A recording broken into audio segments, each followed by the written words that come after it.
Welcome back to Painted Pages. We're delighted to present Chapter 2 of Odyssey, a captivating spiritual journey where a woman discovers a universe beyond her wildest dreams. Chapter 2. San Francisco. Fall in San Francisco was supposed to be the best time of year for weather. That Saturday morning was no exception. It was warm and sunny with a beautiful, clear sky. After I had pleaded with Anne over the phone about how much I needed her to join me on my trip, the next thing I knew, we were set to leave the following Saturday. Jack did have some mercy in his heart, after all. Not only did he purchase the tickets for her, but he also convinced his mom to step in and drive from North Carolina to stay with her granddaughters. Everything worked out as if it had been planned months ago. Anne would stay with me for my entire trip. We arrived in San Francisco just before noon. Our hotel was located near many of the city's historic sites. I had chosen the hotel carefully to make sure Anne would have access to plenty of entertainment while I was gone for the training. We were sharing the same room with 2 queen-size beds. Compared to the historic, elegant look of the outside of the hotel and its lobby, our room was pretty small, furnished plainly, and accommodated only the basic needs of its guests. Anne unfolded the luggage rack and placed her suitcase on it. "I can't believe we're both here," I said in amazement. "If I had planned ahead, it probably wouldn't have worked this well," she said while unzipping her suitcase and neatly removing the first layer of her clothes.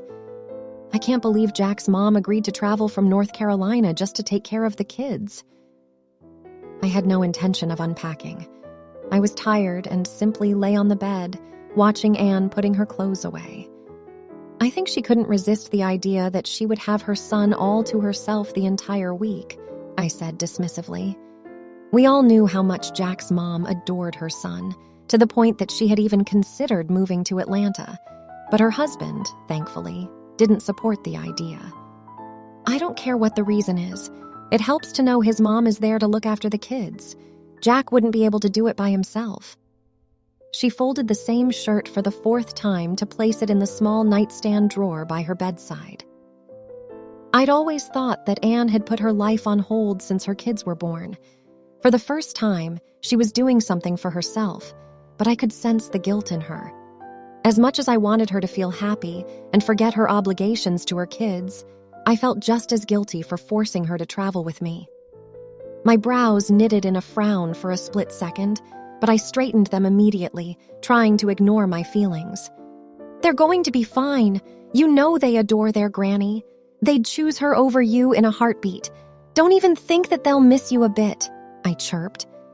Anne rolled her eyes. "Yeah, I'll find 2 spoiled monsters when I get back home. I hope I'm not going to regret this trip for the rest of my life. Mary doesn't know how to say no to the kids." She had already called Jack a few times on the way to the hotel to make sure they were okay, and the kids were reminded how much they were loved. Once again, she reached for her phone. "Unbelievable! Stay away from that phone," I scolded.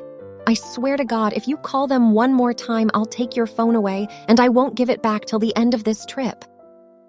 We both were exhausted from the early flight, yet it was only afternoon in San Francisco. Sadly, I knew I would have limited time with Anne because my training would occupy most of my week, so I didn't want to waste a minute in a small hotel room, no matter how tired I felt. "Come on, we need to get out of this room.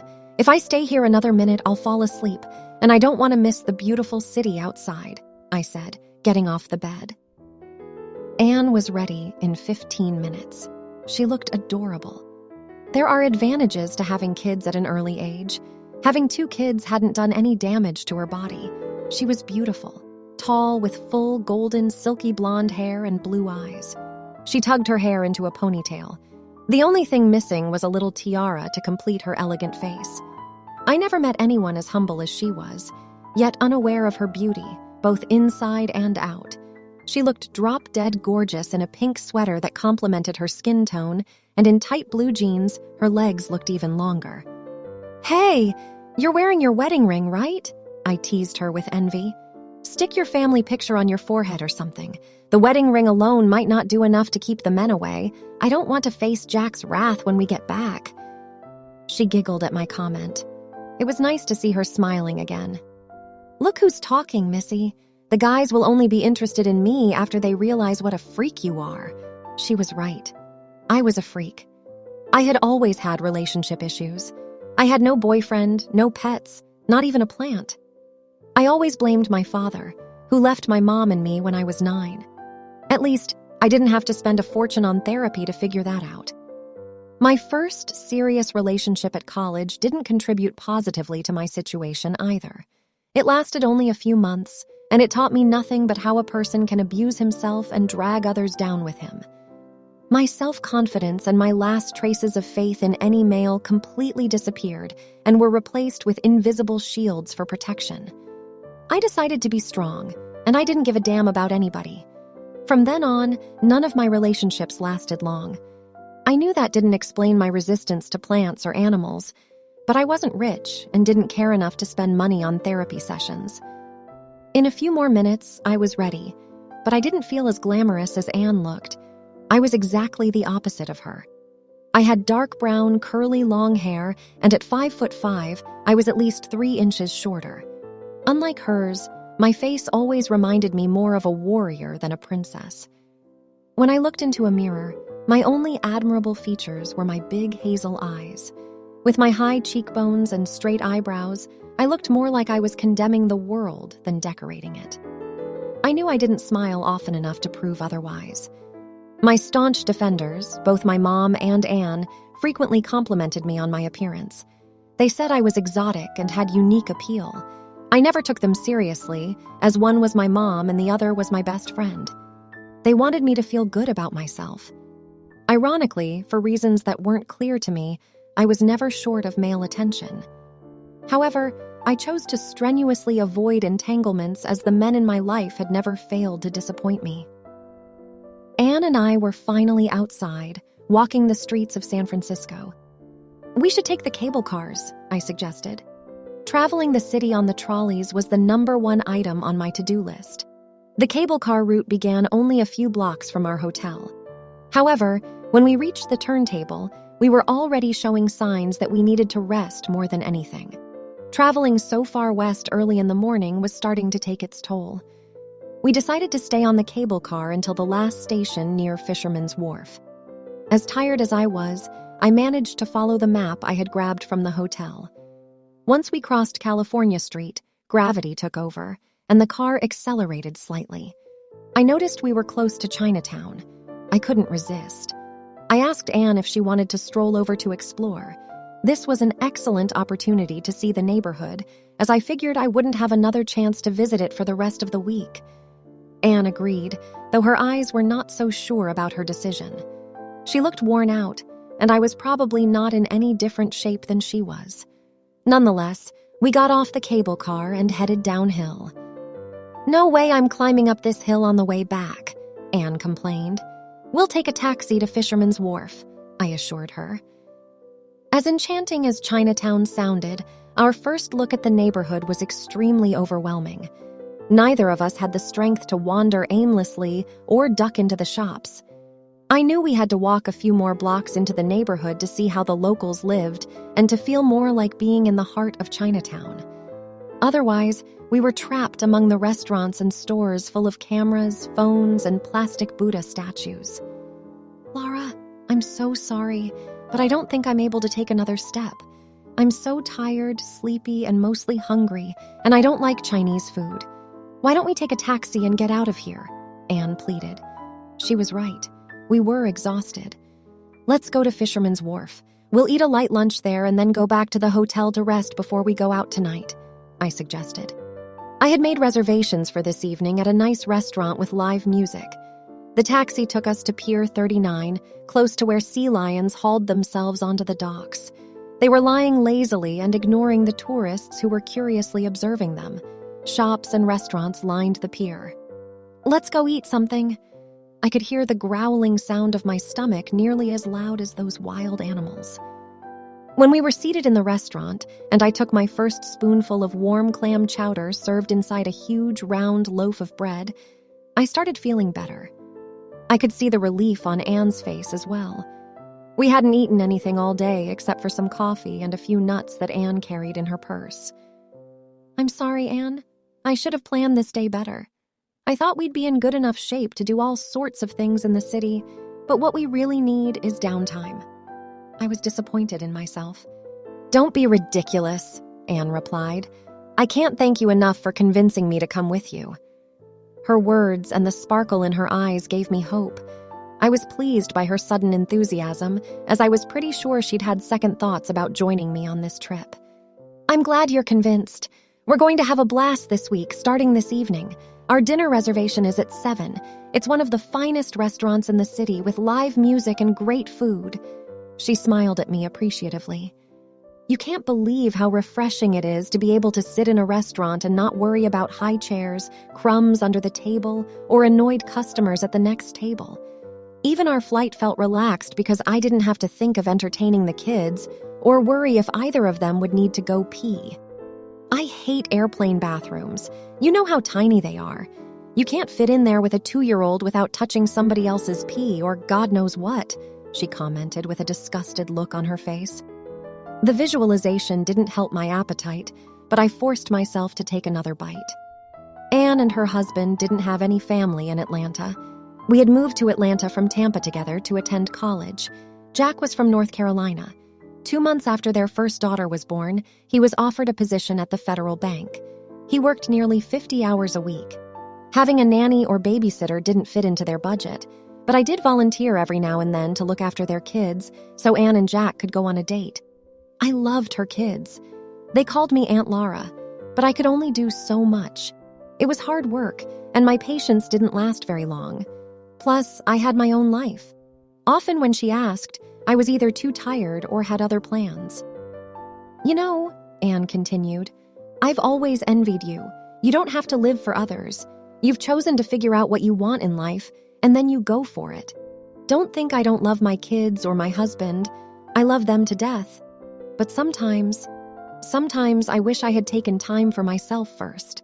I would have had a career, learned to support myself, and then I would have been much better prepared to support others," she said, with a deep sadness in her voice. She managed to give me a faint smile, but it didn't reach her eyes.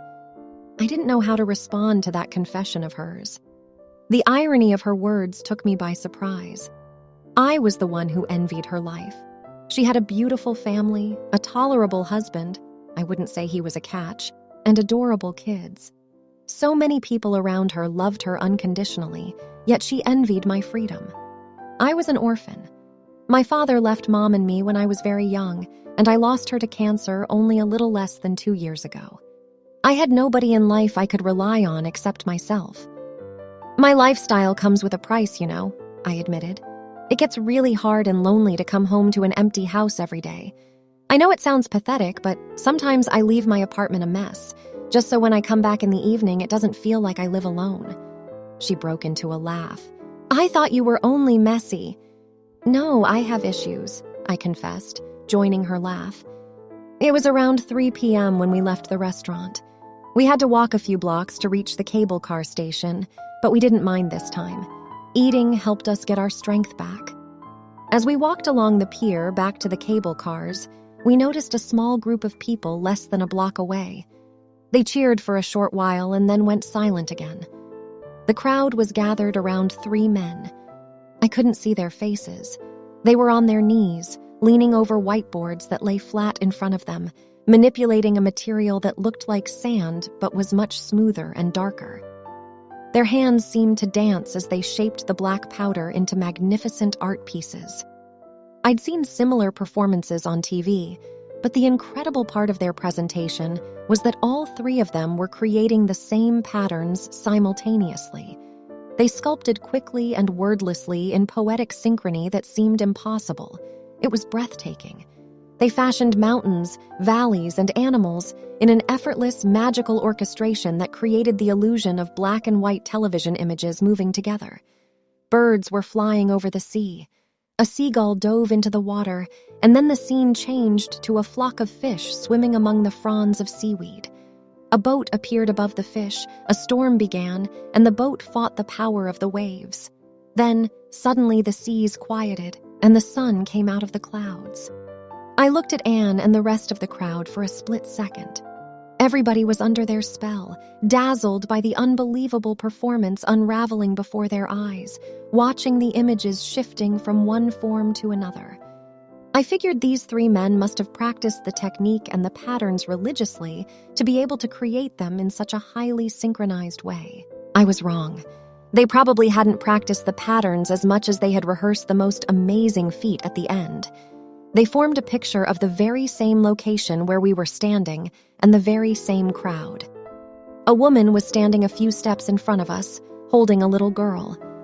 The 3 men had created their images on their boards, with the little girl carrying her heart-shaped balloon. The crowd went wild. Anne and I looked at each other and, literally, our jaws dropped. We had no words for what we had just witnessed. All 3 men lifted their heads, smiled at the crowd, and stood up. Anne gasped loudly, "Oh boy!"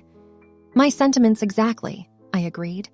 These men were at least 6 feet tall, if not taller, with the most striking features. Their broad shoulders complemented their handsome faces as if Michelangelo's sculptures had come alive. 2 of them had short, wavy, light blonde hair. The third one had a darker complexion. He had olive skin and short brown hair. They all looked to be in their late 20s. The most intriguing part was their eyes. All 3 had the same eye color. It was so beautiful. All I could think was they had the eyes of angels. Not that I had seen any in my life, but if I had, that would probably be how their eyes would have looked. They were bright, turquoise blue, and mesmerizing. As I stood transfixed, astonished by the performance and impressed by the men, I gradually realized the crowd was moving toward them. Every single person in the street surged forward as though mobbing celebrities. Anne, too, had disappeared into the crowd. Hoping to have a few words with the performers and to get a close look at them, I decided to give them a tip. I was wearing a shoulder bag on top of my short jean jacket over a long, dark blue dress, so digging down through my essential belongings was awkward at best. I knew I had dollar bills somewhere in the bottom of my purse between my sunglass case and my makeup bag. But when I tugged the makeup bag out, the amethyst ring my mother had given me fell on the ground and bounced into the crowd. I'd tossed the ring into my purse a few days earlier while I was in a rush at my friend's dinner party. I was responsible for the salad, and I had to take off my ring to cut the vegetables. I hadn't remembered to put it back on later. A feeling of panic rushed over me. The ring had formerly belonged to my grandmother, and I had cherished it from the moment my mom gave it to me. It was the only thing, except for my hazel eyes, that I had inherited from her. I was desperate to find it unharmed as I searched the ground around the tangle of legs and feet. Are you looking for this? I tilted my head to the side and looked up. All I could see was a pair of turquoise eyes, and as dramatic as it may sound, I felt as if time stood still. At that moment, I knew what it felt like to be the willow tree that gazed at the beautiful lake in my backyard all day. The lake was her life source. She was in love with the lake. And at that moment, the turquoise eyes were my life source, the source I had lost connection with so long ago. You are looking for this, right? He asked again, holding my ring for me to see. I tried to shake off my fanciful feeling, but it was not possible under his scrutinizing stare. Yes, was all I could manage to say. He was one of the 3 men, the one with the darker complexion. He was wearing dark blue jeans with a long-sleeve blue polo shirt that made his eyes seem even brighter. As if he knew what I was thinking, he maintained eye contact. He kept staring at me, right into my eyes. It would be a pity to lose such a precious thing, he said, extending the ring towards me, giving me the most beautiful smile. My brain stopped performing its daily activities. I couldn't think straight. I couldn't even think that I needed to stretch out my arm in order to take the ring back. All I could do was stand in the very same spot and keep staring into his eyes. He leaned over and picked up my right hand that was resting on my purse, placed the ring in my palm, and closed my fingers over it with his other hand. While my hand was nestled beneath his, a woman approached us. Blonde, a little chubby, in her late 30s. She babbled about how much she had enjoyed the show in a squeaky, excited voice and asked him if he could introduce her to his friends. His gaze met mine again as he let my hand go, apparently expecting me to say something. But I couldn't. My words were lost from me. He finally turned his attention to the woman and said, Of course, it would be my pleasure. He looked at me one last time and smiled before he led her to the group that had formed around his friends. I could only stand there and watch him walk away. He had taken a part of me with him. Anne showed up a second later. I gave them $10. It was the best $10 I've ever spent. I even talked to one of them. His name is Malquidez, she said excitedly. The blonde one with the black jacket. He's gorgeous. They're all gorgeous. Oh, really? I mumbled. I wasn't paying attention to her. My eyes were locked on him. I was tightly holding on to the ring in my hand, still feeling his warm touch on my skin. He was talking with a few people who casually remained from the crowd while gathering his table and tools to get ready to leave. He found my ring, I said. Who found your ring? Anne replied, puzzled by my comment. The one in the blue polo shirt. The one with brown hair. Did you drop it? She asked to make some sense of my comment. Yes, it fell out of my purse and he brought it back to me. My eyes were glued in his direction, hoping to see his face one last time. I wanted to approach him and say something. I could have commented on his talent and told him how impressive it was, but I didn't have the courage, and for some strange reason, my heart ached so much. I had to get out of there. Let's go back to the hotel, I told Anne. I'm exhausted. I forced myself to take a deep breath and wiped tears out of my eyes. We headed to the cable cars.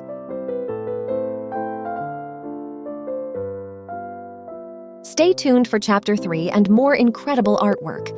Please remember to like our videos and subscribe to our channel.